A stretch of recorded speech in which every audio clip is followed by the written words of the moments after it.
Alright,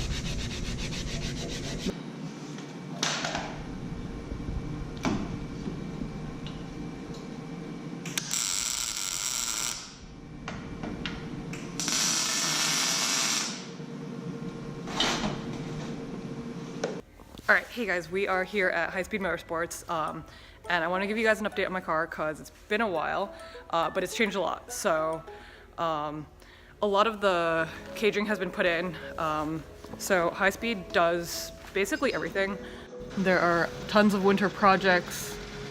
You know, the guys at the shop, they basically do everything, from maintenance to regular service to full race car builds. So, there's a lot of car stuff going on here this winter.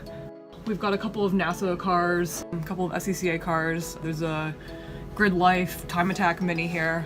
So we really get everything, along with the regular street cars looking to do more performance stuff with their vehicles. Oh my god, there's nothing under here. This is very scary. It's so open.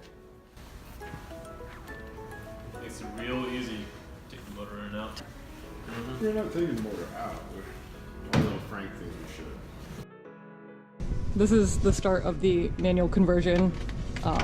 The manual transmissions are in there, along with the AKG shifter, and I have a clutch pedal now, so it's a big part.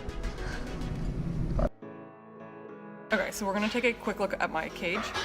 So the way they build this cage is that they bend all the bars, they mock up everything, and they weld all the bars in place. The entire cage sits on these plinth boxes, and those plinth boxes are tack welded in. So once all the bars are where they need to be, the plinth boxes get taken out, and then the whole thing gets dropped so that you can weld all the way around and do a 360 weld on the bars that are up near the ceiling, and your final result ends up being something like this.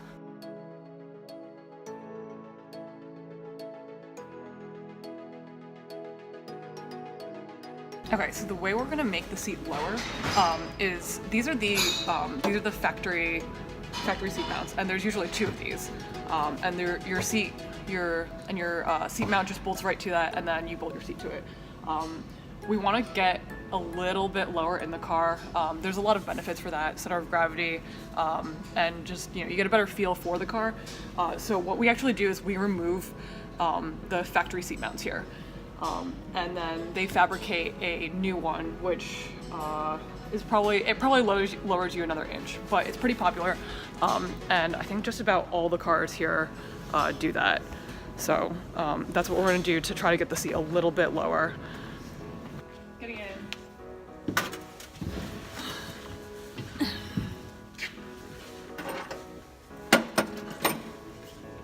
Huh?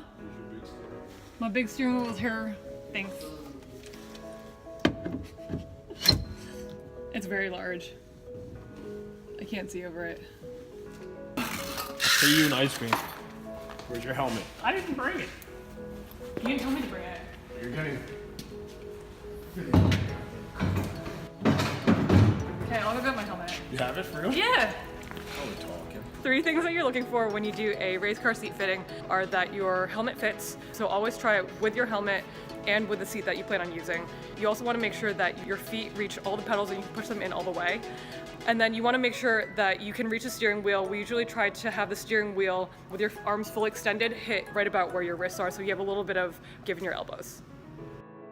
So we've actually accomplished all of that with the seat the way it is now.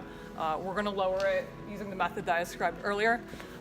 That'll put us about an inch lower, and what does it give us? Just better center of gravity, better weight placement? It's like iPhone. It's just better. No, seriously, it's just really just better. No, it gives you more head clearance, makes you closer to the earth, which always makes you faster.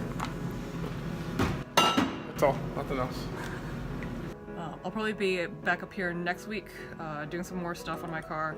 Took some time off work to just start getting this project done. Really excited for this just really start coming together. And yeah, follow along and stay tuned for some more updates.